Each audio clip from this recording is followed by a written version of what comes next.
Larutan urea 1 mol dicampur dengan volume yang sama dengan larutan NaCl 1 mol. Hitung titik didih dan titik beku larutan hasil percampuran tersebut. Kb air diketahui 0,52 derajat Celcius per mol dan Kf air diketahui 1,86 derajat Celcius per mol. Ingat, simbol satuan M kecil di sini sama dengan molal. Diketahui molalitas urea atau rumus molekulnya itu CONH22 sama dengan 1 molal ditambahkan NaCl atau natrium klorida yang molalitas itu 1 molal. Volume urea sama dengan volume NaCl yang ditambahkan.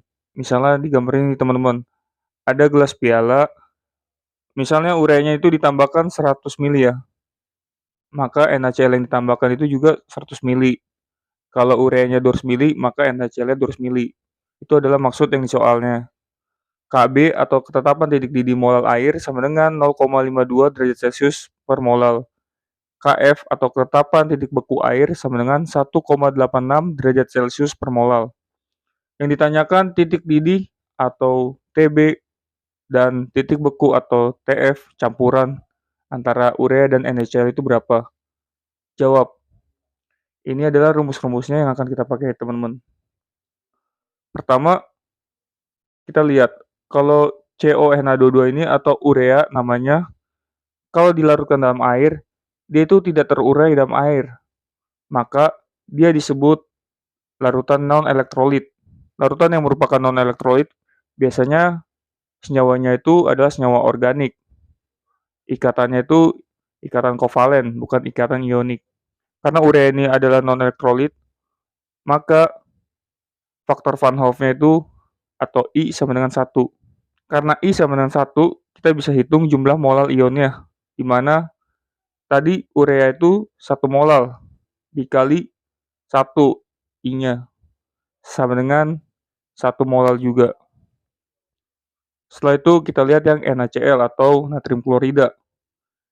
NaCl kalau dilarutkan dalam air akan terbentuk kation Na ditambah anionnya itu Cl-. NaCl kalau larut dalam air akan terionisasi sempurna karena merupakan ikatan ionik. Setelah itu kita hitung jumlah ionnya atau N kecil sama dengan Na. Koefisiennya itu 1, jadinya 1 ditambah Cl yang koefisiennya 1 juga. Jadi ditulis 1 sama dengan 2. Setelah itu kita lihat jumlah ionnya. NaCl di sini terurai sempurna, maka disebut elektrolit kuat. Kalau elektrolit kuat, itu jumlah ionnya yang ini setara dengan I-nya atau faktor Van Hoff-nya. Kalau jumlah ionnya 2, maka I-nya juga sama dengan 2. Setelah kita dapatkan I-nya sama dengan 2, kita bisa hitung jumlah molal ionnya, di mana 1 molal itu tadi molalitas dari NaCl-nya dikali I-nya, yaitu 2 juga, sama dengan 2 molal. Di sini kita bisa lihat reaksinya ya, di sebelah kanan, di mana urea ditambah NaCl itu tidak bereaksi.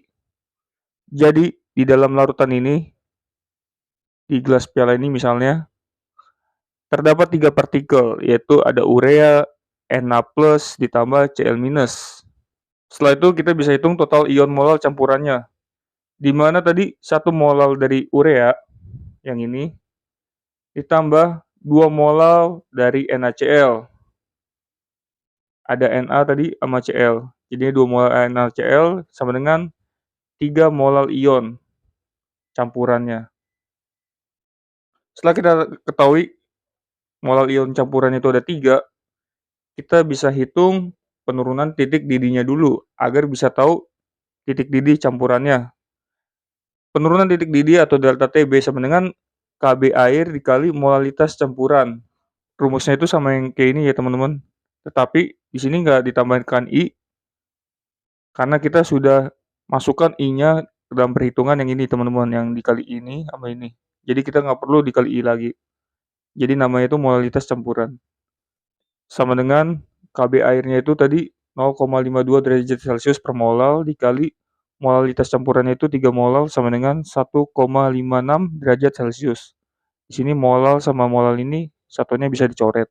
Setelah kita dapatkan delta TB, kita bisa hitung titik didih campurannya sama dengan titik didih dari air ditambah delta TB sama dengan titik didih air itu kan 100 derajat Celcius ditambah delta TB-nya 1,56 derajat Celcius sama dengan 101,56.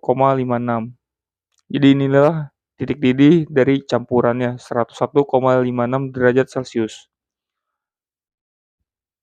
Setelah itu kita bisa hitung penurunan titik beku dari campurannya sama dengan KF air kali molalitas campuran sama dengan KF air itu tadi 1,86 derajat Celcius per molal dikali molalitas campurannya 3 molal sama dengan 5,58 derajat Celcius. Molalnya ini dengan ini satuannya bisa dicoret sisa derajat Celcius. Setelah itu kita bisa hitung titik beku larutan campurannya sama dengan titik beku air dikurang delta TF atau penurunan titik bekunya sama dengan titik beku air itu 0 derajat Celcius dikurang delta TF-nya tadi 5,58 derajat Celcius sama dengan minus 5,58 derajat Celcius. Ini adalah titik beku dari campurannya. Sekian pembahasan video kali ini. Apabila teman-teman masih ada pertanyaan seputar video ini, teman-teman bisa tulis pertanyaan teman-teman di kolom komentar. Dan apabila teman-teman ada pertanyaan atau soal-soal kimia, teman-teman bisa kirim soalnya di Telegram. Sekian dari saya, terima kasih.